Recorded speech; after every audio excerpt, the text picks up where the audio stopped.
In the distant reaches of the Cygnus Arm, far from the bustling central systems of the galaxy, mining colony Helios 9 orbited a desolate planet rich in rare minerals.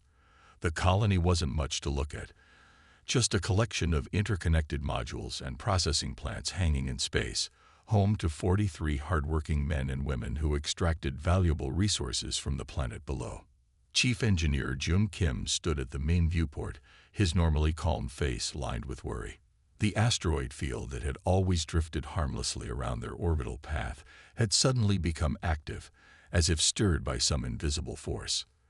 The monitoring system beeped insistently behind him, confirming what his eyes could already see. The rocks were moving in an unnatural pattern, and many were now on a collision course with Helios 9. "How long do we have?" asked Station Director Haijin Kang, her voice steady despite the tension in the control room. Jun checked his tablet. 2 hours until the first impacts. The shield generators are already at maximum capacity. They won't hold against this many strikes. Haijin nodded grimly. She had been director of Helios 9 for 7 years, overseeing its expansion from a small outpost to a critical supply point for the outer colonies. She wasn't about to let everything they had built be destroyed without a fight. "Yoonji, send out a distress signal on all emergency channels," she ordered. "Jungho, begin evacuation protocols. Move everyone to the central hub. It has the strongest structural reinforcement." Communications Officer Yoonji Beck's fingers flew across her console. "Broadcasting now, Director. But the nearest Confederation outpost is 3 days away at maximum speed." "We don't need to survive forever," Haijin said, "just long enough for help to arrive." As the crew of Helios 9 rushed to secure critical systems and gather in the central hub, Jun worked frantically to boost the shield generators beyond their safety limits. The colony had been designed to withstand occasional asteroid impacts, but nothing like the storm heading their way. "I've diverted power from the mining operations and residential sections," he told Haijin as they hurried through the main corridor. "It might buy us an extra hour." A violent shudder ran through the station as the first asteroid struck the outer shields. The lights flickered momentarily, and emergency klaxons began to sound throughout the habitat. That was just the beginning, warned Jungho Park, the security chief, checking the tracking system on his portable screen. "The big ones are still coming." Inside the central hub, the atmosphere was tense but controlled. The crew of Helios 9 were not rookies. They were experienced frontier workers who had faced emergencies before. Engineers checked equipment, medical staff prepared for possible injuries, and operations specialists monitored the approaching asteroids with grim focus. Yoonji continued broadcasting their distress call, modifying the signal strength to cut through unusual radiation patterns coming from nearby neutron star KN 2187. "This is Helios 9. Critical situation. Shield failure imminent. Request immediate evacuation assistance."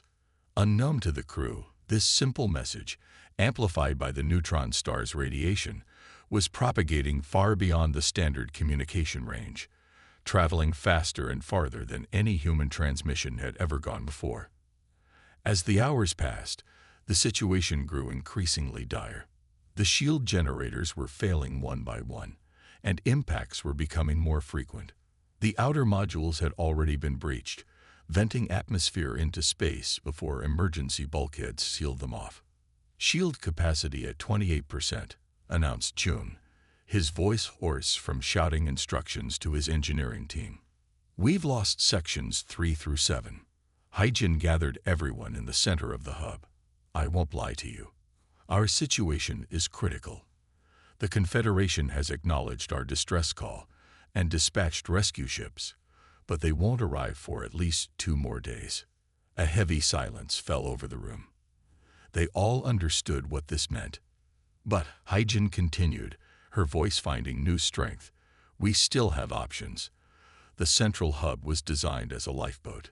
If we jettison it before the main structure fails, we might survive long enough in space for the rescue ships to find us." Young engineer Minho Choi spoke up. "Director, if we redirect power from life support to the shields, We might be able to protect the connector struts long enough to complete the separation sequence. That would leave us with only 4 hours of air in the hub, warned Dr. Sojung Lee, the medical officer. 4 hours is better than no hours, Jung-go pointed out grimly. Haijin nodded. Do it. As Jun and Minho worked to implement their desperate plan, the rest of the crew secured essential supplies and equipment in the hub. Family photos were tucked into pockets. Brief messages were recorded and stored in personal devices, just in case. Another violent impact rocked the station, throwing several people to the floor. Warning lights flashed across every console. Main power coupling is damaged, shouted Jun. We need to separate now, or we'll lose the ability completely. Everyone, strap in, ordered Haijin, taking her own position in a shock chair. Jun, initiate separation on my mark. Outside, the asteroid field seemed to be intensifying, as if deliberately targeting the human outpost. The shields flickered visibly now, their blue glow unstable and fading. 3, 2, 1, mark. Explosive bolts fired simultaneously, severing the connections between the central hub and the rest of the station. For a moment, nothing happened. Then, with a sickening lurch, the hub began to drift away from the main structure. Thrusters online, reported Jung-go, moving us away from the debris field. On the external cameras, they watched as their home for the past years took hit after hit from the asteroids, breaking apart in a silent explosion of metal and frozen gases. Life support stable, said Dr. Lee, checking her instruments. We have 3 hours and 47 minutes of air remaining. As the hub drifted through space, its occupants could only wait and hope that their signal had been received. That help was truly on the way.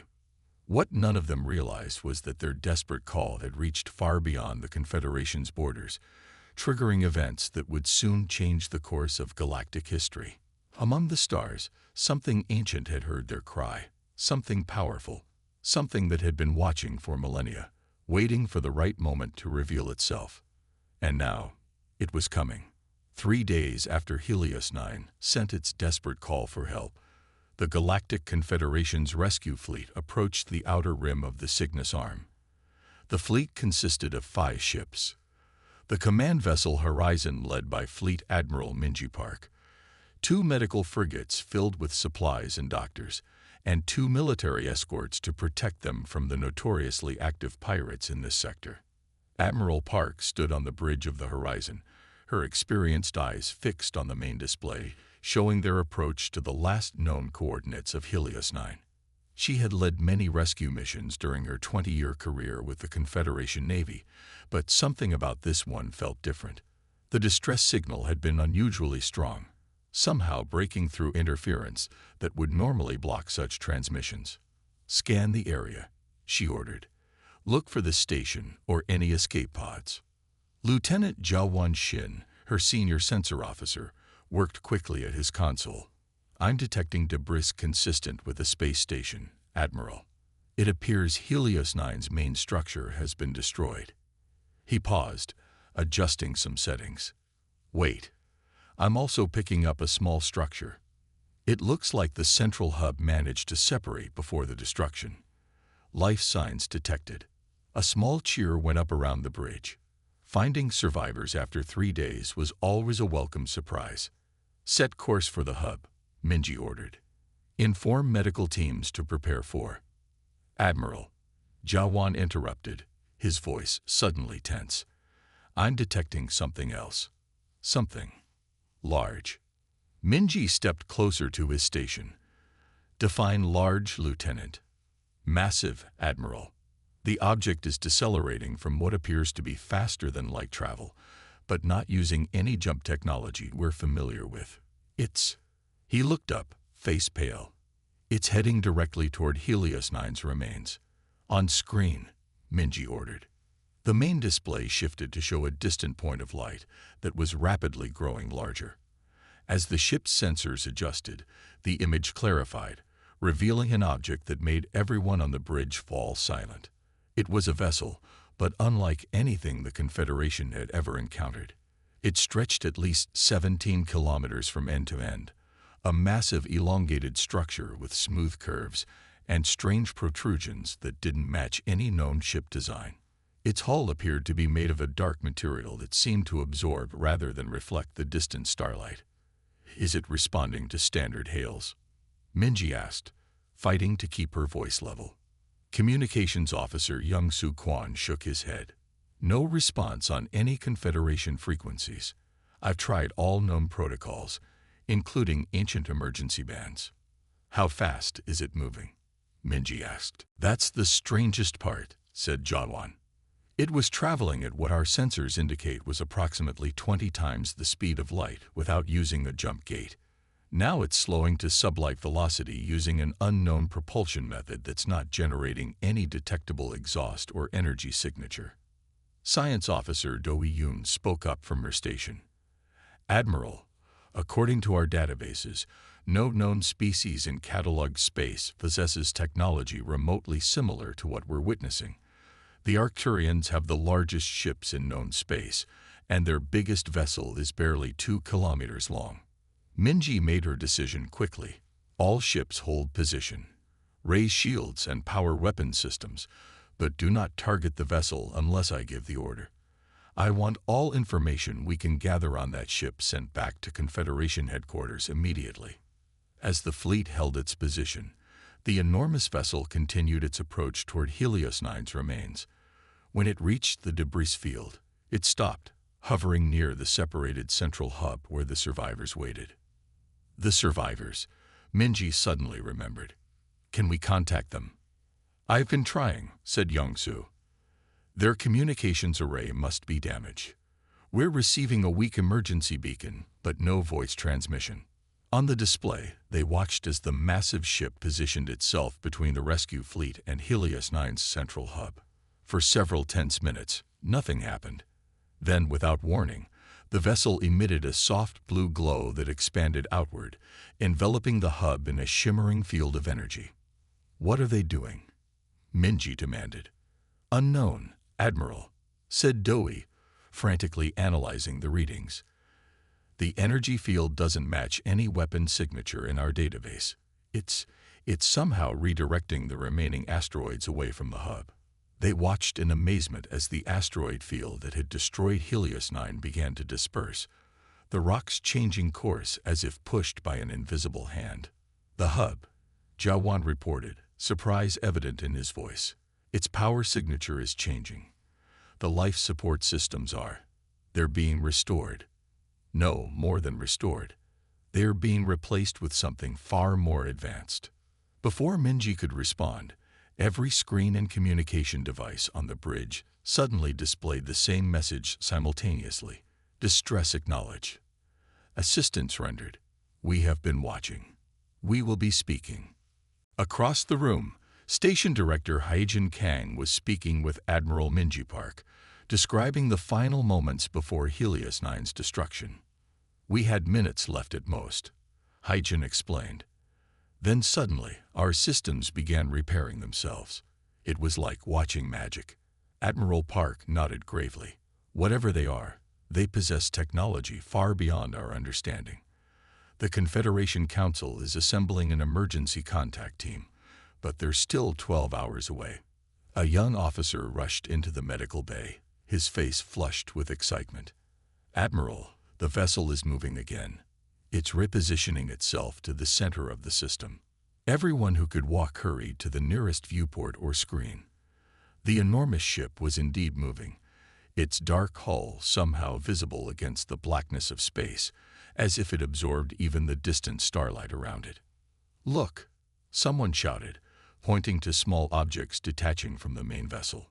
Dozens of smaller craft, each still larger than the horizon, separated from the mothership and began forming a perfect circle around it. The formation was too precise to be anything but intentional, a display of coordination that would be impossible for Confederation ships. Commander Taeyum Lim joined Admiral Park at the main viewport. "High Command is worried.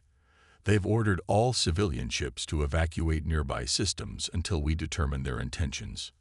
If they wanted to harm us, they could have done so already. Minji replied softly. They saved those people when they could have simply observed their deaths. The bridge of the horizon buzzed with activity as the crew monitored the alien vessels. Science officer Do Hee-yoon barely looked up from her instruments, recording every bit of data possible. The smaller ships are emitting some kind of signal, she reported. It's unlike anything in our databases, not quite electromagnetic, not quite gravitational. It's as if. She was interrupted by a sudden flash of light that filled the viewports, causing everyone to shield their eyes. When they looked again, a new object had appeared in space between the Confederation fleet and the alien vessels, a small, glowing sphere about 20 meters in diameter. It just appeared, whispered Doi. No approach vector, no energy buildup. It was simply not there. And then it was. Admiral Park straightened her uniform. Hail it. Communications officer Young-soo Kwon tried several frequencies before shaking his head. No response. Admiral, but it's definitely scanning us. Our systems are registering information requests from, well, everywhere. It's like our computers are being read all at once.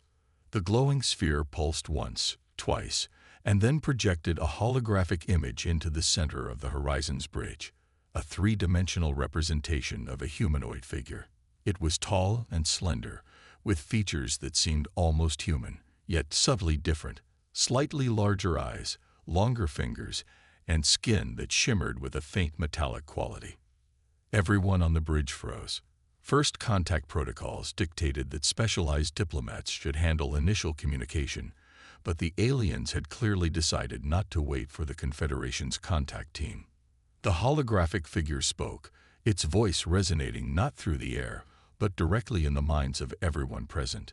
The sensation was strange, but not uncomfortable, like remembering a voice rather than hearing it. We have monitored your development for 17,000 of your years, the voice said. Your distress signal reached frequencies typically used only by more advanced civilizations. This interested us. Admiral Park stepped forward, her training taking over despite her surprise. On behalf of the Galactic Confederation, I thank you for saving our people. I am Fleet Admiral Minji Park.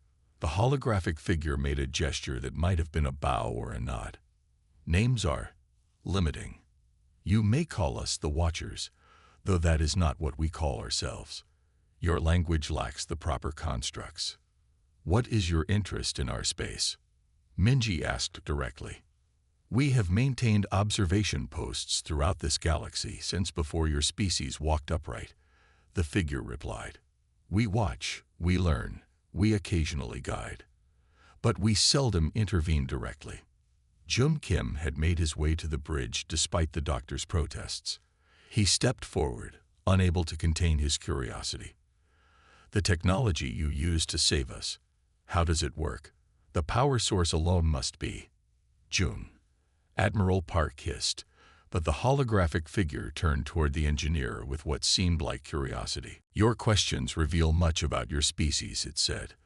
Always seeking to understand, to replicate, to improve. This is why we find humans particularly interesting among the younger races. The figure waved a hand, and the holographic image changed to show the galaxy, with thousands of points of light scattered throughout. You are not alone in this galaxy. There are 37 spacefaring civilizations currently developing, each isolated from the others by design. The bridge crew exchanged shocked glances. The Confederation had encountered only 12 other intelligent species in its centuries of exploration. By design, Admiral Park asked, You've kept us separated. Until now. The figure's expression was unreadable. The distress call has triggered the next phase. Isolation is ending. Integration begins. Before anyone could ask what this meant, the hologram changed again, showing images of ancient ruins from dozens of worlds, including Earth. Many were structures that archaeologists had been unable to explain, their origins lost to time. We have been here all along, the figure said, watching, waiting. Now we will be speaking. With those words, the hologram vanished, and the glowing sphere outside the ship began to move away. heading back toward the massive mothership. Admiral Park turned to her communications officer. "Send everything we just saw to High Command. Tell them." She paused, searching for the right words. "Tell them the galaxy just became a much bigger place." As the Confederation fleet watched, the formation of alien ships began to disperse, heading in different directions, toward different star systems, different worlds, different civilizations that humanity had never known existed. Whatever was coming next, the universe as they understood it had forever changed. The news of the Watchers spread across human space faster than any information in history. Every communication channel, every data network, and every news outlet carried the same incredible story. Humanity was not alone, and the beings who had made contact possessed technology beyond imagination. 6 days after the encounter at Helios 9, the Confederation's diplomatic corps assembled an emergency contact team led by Ambassador Chun-Ho Lee, a veteran diplomat who had negotiated 3 major peace treaties during his distinguished career. The team included linguists, scientists, cultural experts, and military advisors, the finest minds humanity could offer. Their ship, the Emissary, was en route to the designated meeting point when something unprecedented happened. Chun-Ho was reviewing first contact protocols in his cabin when his personal tablet activated on its own. The screen displayed an ancient stone carving from Earth, specifically a pre-Incan relief showing humanoid figures descending from the sky. The image shifted to similar carvings from colony worlds Nexus and Terran Prime, then to cave paintings from half a dozen planets humans had settled. "What is this?" he muttered, touching the screen. It didn't respond to his commands. Throughout the Emissary, every screen and display showed the same sequence of images. In the ship's command center, Captain Yunha Kim watched with growing concern as her control panels displayed ancient artifacts instead of navigation data. "Engineering, what's happening to our systems?" she demanded over the intercom. "Unknown, Captain," came the reply. "The override isn't coming from within the ship. It's somehow accessing all systems simultaneously." The images continued to cycle, showing archaeological mysteries from across human space. The perfectly spherical stones of Nova Sydney, the impossible mathematical patterns carved into mountains on Reach Colony, the underwater city found on Hydra IV that predated human settlement by at least 50,000 years. Then, as suddenly as it had begun, the display changed. A simple message appeared. "Your histories are incomplete. Your origins are not what you believe." Ambassador Jono hurried to the command center, finding the crew staring at their screens in confusion. "It's not just us," said Communications Officer Min So-yu. "We're receiving reports from every Confederation world and outpost. Everyone is seeing the same thing." Captain Yunha's face paled. "Everyone. That's over 200 worlds across 78 star systems." Before anyone could respond, the screens changed again, displaying a star map of the galaxy. Points of light began to appear, dozens, then hundreds of them, scattered across all spiral arms. "These are not just stars," said science advisor Dong-Yen Choi, studying the map. "According to these coordinates, they're inhabited worlds, far more than the 12 non-human species we've encountered." The image zoomed in on one section of the galaxy, showing a solar system with a familiar blue planet. "Earth," whispered Juno. The view shifted again, showing Earth as it appeared 65 million years ago, then 100 million, then 200 million. With each shift, structural changes appeared on the planet's surface, massive geometric patterns visible even from space. "Those aren't natural formations," Dong-Yen said, his voice barely audible. "Those are constructions. Someone was on Earth long before humans evolved." Similar sequences played for dozens of worlds, including all known homeworlds of the intelligent species the Confederation had encountered. The message was clear. Long before any current species evolved, someone, had been present on all these worlds. After several minutes, the images stopped, replaced by a simple message. "We are the progenitors. We seeded this galaxy. We have returned to evaluate our garden." For several moments, the command center was silent. Then multiple communication alerts sounded simultaneously. "Ambassador," said Mincio, "we're receiving urgent transmissions from Confederation headquarters, the Science Ministry, and every other species governments." Everyone saw the same message. Shunho nodded slowly. "Patch me through to Confederation headquarters." On the main screen, the worried face of Confederation President Taho Choi appeared. Behind him, Shunho could see a room full of officials in heated discussion. "Ambassador Lee," the president began, "please tell me your team has some explanation for what just happened." "Mr. President, I believe the Watchers, or progenitors, as they now call themselves, just revealed themselves to every intelligent species simultaneously." Shunho chose his words carefully. "And they appear to be claiming responsibility for our existence." "That's preposterous," snapped Science Minister Hyun-Soo Kang, stepping into view. "Evolution is well documented. We weren't created by some ancient aliens." "Perhaps not created," said Junho, "but possibly guided." As if in response to his words, screens across the ship changed again. This time, they showed genetic sequences, DNA, RNA, and other biological codes from dozens of species. Lines connected similar sequences across different species, highlighting patterns that couldn't be coincidental. "Those are common genetic markers," said Medical Officer Ju Park, who had joined them in the command center. "Every spacefaring species we've encountered has those same sequences in their DNA.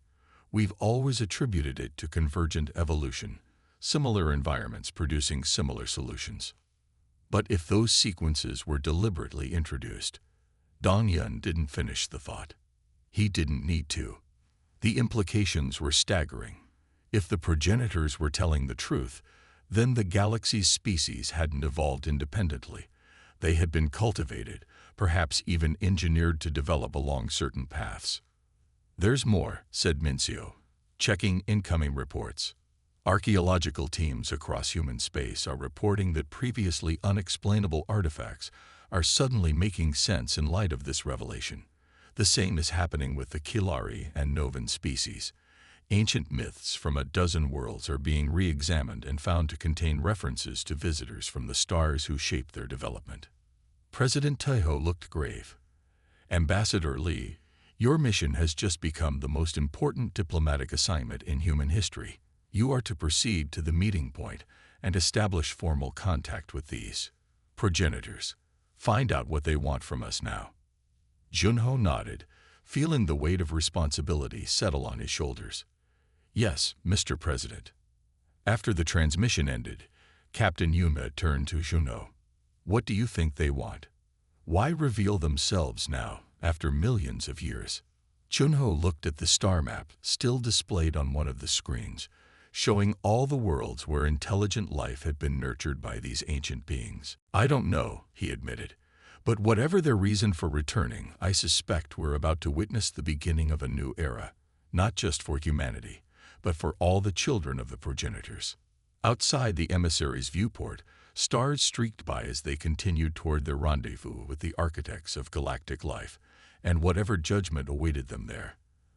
The Great Hall of the Galactic Confederation's Central Assembly had never been so crowded.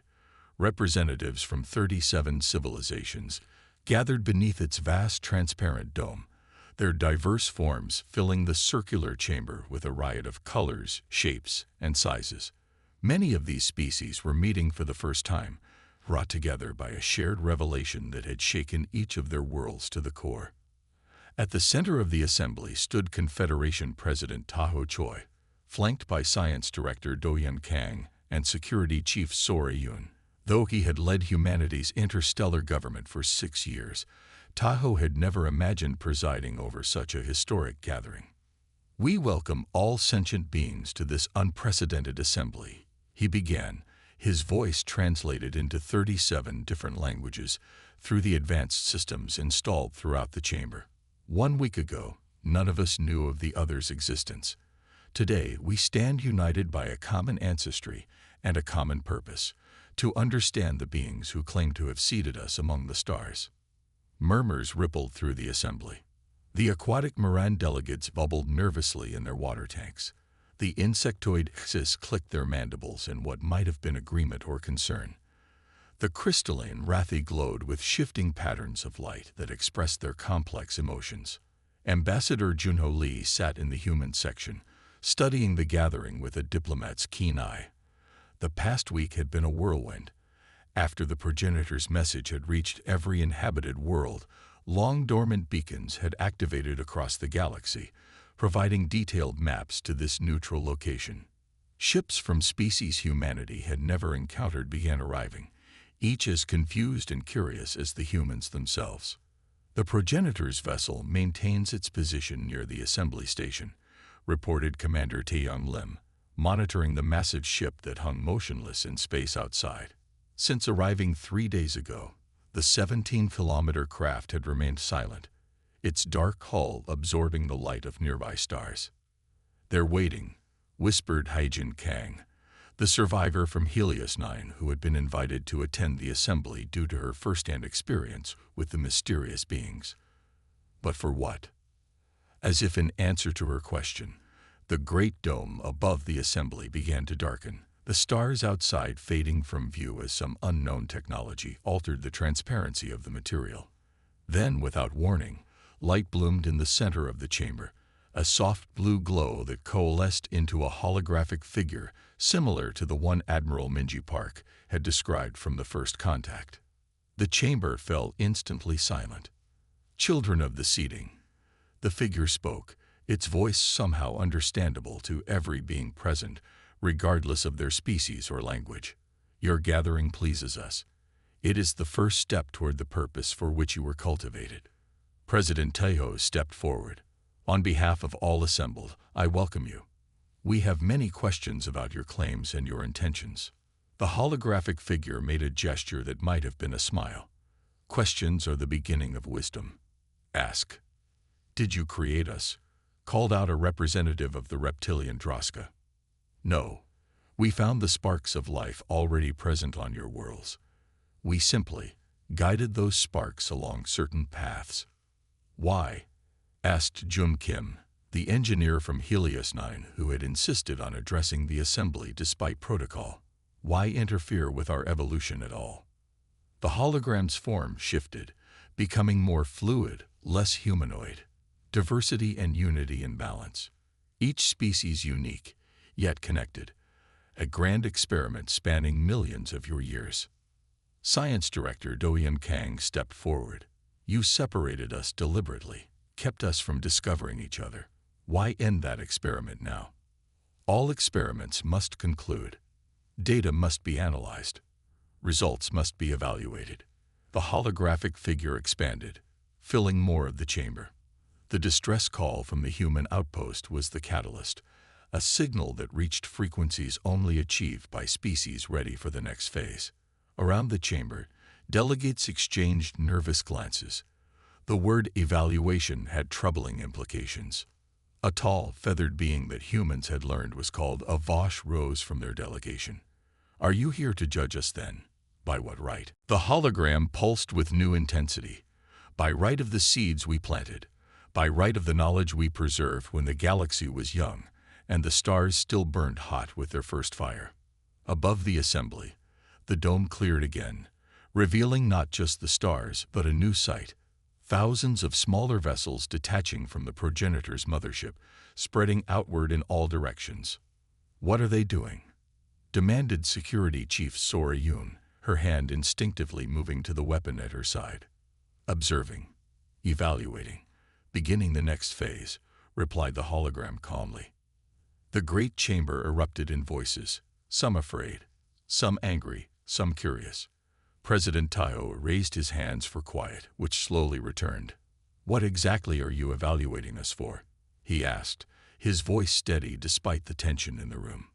The holographic figure expanded once more, now showing images from dozens of worlds. Scenes of cooperation alongside scenes of conflict, beauty alongside destruction, kindness alongside cruelty. "We departed to allow you freedom to grow. We return because one called for help. We find worlds divided by artificial borders, species clinging to tribal identities, resources hoarded while others starve. The images shifted, showing moments of heroism, sacrifice, and compassion across all species. Yet we also find courage, compassion, and potential. The hologram contracted, once again taking a vaguely humanoid form. The age of isolation is over. The age of guidance has begun. From the human delegation, Junho Lee stepped forward. His decades of diplomatic experience told him this was a crucial moment. Guidance, not control or conquest. We do not conquer. We cultivate. You will remain free to choose your paths, but no longer in isolation. Together, you may achieve what separately you could not. As the assembly watched, the smaller ships from the progenitor vessel continued to spread outward, some now clearly heading toward the homeworlds of the gathered species. What will these observers do? Asked President Toyo. They will teach. They will learn. They will help when asked. The hologram began to fade. The galaxy is entering a time of great change. Ancient threats sleep among the stars. Resources grow scarce in some regions. Climate shifts threaten worlds. United, you may face these challenges. Divided, you will fail. As the holographic figure disappeared completely, a final message echoed through the chamber. We will be watching, as we always have been. The dome cleared fully, revealing the mothership beginning to move away, while its smaller vessels continued their journeys to inhabited worlds throughout the galaxy. In the sudden silence, representatives of 37 species looked at each other, not as strangers or potential enemies, but as distant cousins meeting for the first time, united by a common ancestry and a future that had suddenly become far more complex and interconnected than any had imagined. Across the galaxy, on countless worlds, beings of all species looked to the stars with a mixture of wonder and fear, knowing that everything they understood about their place in the cosmos had forever changed.